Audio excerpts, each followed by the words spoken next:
ಸ್ವಾಮೀಜಿ ನಮಸ್ಕಾರ, ಕಾರ್ಯಕ್ರಮಕ್ಕೆ ಸ್ವಾಗತ. ಶರಣು ಶರಣಾರ್ಥಿಗಳು. ಹೇಗಿದ್ದೀರಿ ಸ್ವಾಮೀಜಿ? ಚೆನ್ನಾಗಿದ್ದೀನಿ. ಬಹಳ ಕುತೂಹಲದಿಂದ ನಾನು ನಿಮ್ಮ ಮಠಕ್ಕೆ ಬಂದೆ. ಇಲ್ಲಿ ಮಠದ ಚಿತ್ರಣವನ್ನ ಗಮನಿಸಿದಾಗ, ಇದರ ಇತಿಹಾಸವನ್ನ ನೋಡಿದಾಗ ಬಹಳ ಆಶ್ಚರ್ಯ ಮತ್ತೆ ಅದ್ಭುತ ಅಂತ ಕೂಡ ಅನ್ಸುತ್ತೆ. ಒಂದು ಜಗತ್ ಪ್ರಸಿದ್ಧ ಕಲ್ಪವೃಕ್ಷಗಳ ನಾಡಿನಲ್ಲಿ ನಾವಿದ್ದೀವಿ. ಹಿತ್ತಲ ಗಿಡ ಮದ್ದಲ್ಲ ಅನ್ನುವಂಥದ್ದು ಕೂಡ ನನಗೆ ಜ್ಞಾಪಕಕ್ಕೆ ಬರ್ತಾ ಇದೆ. ಕಳೆದ 25 ವರ್ಷಗಳಿಂದ ತಾವು ಇಲ್ಲಿ ಸೇವೆ ಮಾಡ್ಕೊಂಡು ಬಂದಿದ್ದೀರಿ. ಧಾರ್ಮಿಕ ಕ್ಷೇತ್ರ ಇರ್ಬೋದು, ಶೈಕ್ಷಣಿಕ ಕ್ಷೇತ್ರ ಇರ್ಬೋದು, ನಿಮ್ಮದೇ ಆದಂತಹ ಒಂದು ಛಾಪನ್ನ ಮೂಡಿಸಿದ್ದೀರಿ. ಈಗ ತಮ್ಮ ನಿಲುವೇನು, ಧ್ಯೇಯದ್ವೇಷಗಳೇನು, ಯಾವ ವಿಚಾರದ ಕುರಿತು ತಾವು ಈ ಮಠದ ಒಂದು ಸಾಧನೆಯ ಪಯಣದಲ್ಲಿ ಇದ್ದೀರಿ ಅಂತ ಕೇಳ್ಬೋದಾ? ಸುಮಾರು 25 ವರ್ಷಗಳ ಹಿಂದೆ ನಾ ಈ ಮಠದ ಅಧಿಕಾರವನ್ನು ವಹಿಸಿಕೊಂಡ ನಂತರ ಈ ಭೂಮಿ ಎಲ್ಲ ಒಂದು ಕಾಡಿನಂತೆ ಇತ್ತು. ಬರಲಿಕ್ಕೆ ದಾರಿ ಕೂಡ ಇರಲಿಲ್ಲ. ಅಷ್ಟೊಂದು ದುರ್ಗಮವಾದಂತಹ ಪರಿಸ್ಥಿತಿಯಲ್ಲಿ ಈ ಮಠದ ವಾತಾವರಣ ಇದ್ದಾಗ ನಾನು ಪ್ರಥಮವಾಗಿ ಇಲ್ಲಿ ಏನಾದರೂ ಒಂದು ಅಭಿವೃದ್ಧಿ ಕಾರ್ಯಗಳನ್ನು ಮಾಡಬೇಕು ಅನ್ನತಕ್ಕಂತಹ ಉದ್ದೇಶದಿಂದ ಮಠದಲ್ಲಿರ್ತಕ್ಕಂತಹ ಸುಮಾರು 2000 ವರ್ಷಗಳ ಇತಿಹಾಸವನ್ನು ಹೊಂದಿರತಕ್ಕಂತಹ ಕಲ್ಪವೃಕ್ಷಗಳನ್ನು ನಾಡಿನ ಜನತೆಗೆ ಅದನ್ನು ತೋರಿಸ್ಬೇಕು, ಅದರ ಮಹತ್ವವನ್ನು ಅರಿಯುವಂತಾಗಬೇಕು ಅಂತಕ್ಕಂಥ ಉದ್ದೇಶದಿಂದ ನಾನು ಮೊದಲು ಆ ವೃಕ್ಷಗಳ ರಕ್ಷಣೆ ಮಾಡ್ತಕ್ಕಂತಹ ಕೆಲಸವನ್ನು ಮಾಡಿದೆ. ನಾಡಿನ ಜನತೆಗೆ ಆ ವೃಕ್ಷಗಳ ಮಾಹಿತಿಯನ್ನು ಕಲೆ ಹಾಕಿ ಆ ವೃಕ್ಷಗಳ ಮಾಹಿತಿಯನ್ನೆಲ್ಲ ನಾಡಿಗೆ ತಿಳಿಯತಕ್ಕಂತಹ ವಿಷಯವನ್ನು ಪ್ರಥಮವಾಗಿ ಮಾಡಿ, ಈ ನಾಡಿನಲ್ಲಿ ಶೈಕ್ಷಣಿಕವಾಗಿ ಬಹಳ ಹಿಂದುಳಿದ ಪ್ರದೇಶವಾಗಿರುವುದರಿಂದ ಇಲ್ಲಿ ಮಠದಿಂದ ಶೈಕ್ಷಣಿಕವಾಗಿ ಒತ್ತು ಕೊಡಬೇಕು ಅನ್ನೋ ಉದ್ದೇಶದಿಂದ ಪ್ರಾಥಮಿಕ ಶಾಲೆಯನ್ನು ಪ್ರಾರಂಭ ಮಾಡಿ ಇವತ್ತು ಈ ಶಾಲೆ BEdವರೆಗೂ ಕೂಡ ವಿಸ್ತಾರ ಆಗಿದೆ.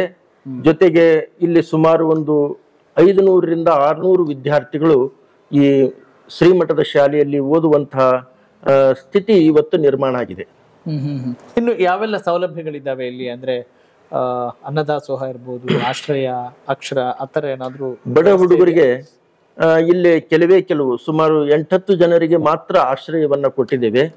ಪ್ರಸಾದ ನಿಲಯವನ್ನ ಪ್ರಾರಂಭ ಮಾಡಬೇಕು ಅಂದ್ರೆ ಒಂದು ಸರಿ ಪ್ರಾರಂಭವಾದಂತಹ ದಾಸೋಹ ನಿಲ್ಲಿಸುವಂತಿಲ್ಲ.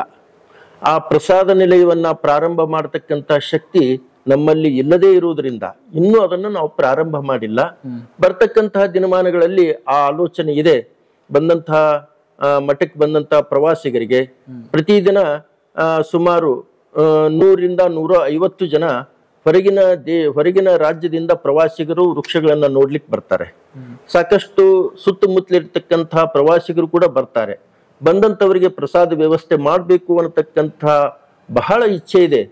ಆ ಭಗವಂತ ಬಸವಾದಿ ಶರಣರು ಶಕ್ತಿ ಕೊಟ್ರೆ ಮುಂದಿನ ದಿನಮಾನದಲ್ಲಿ ಮಾಡಲಿಕ್ಕೆ ನಾವು ಪ್ರಯತ್ನ ಮಾಡ್ತೇವೆ. ಶೈಕ್ಷಣಿಕವಾಗಿ ಇನ್ನೂ ಬೆಳೆಸಬೇಕು ಅನ್ನತಕ್ಕಂಥ ಆಲೋಚನೆ ಇದೆ.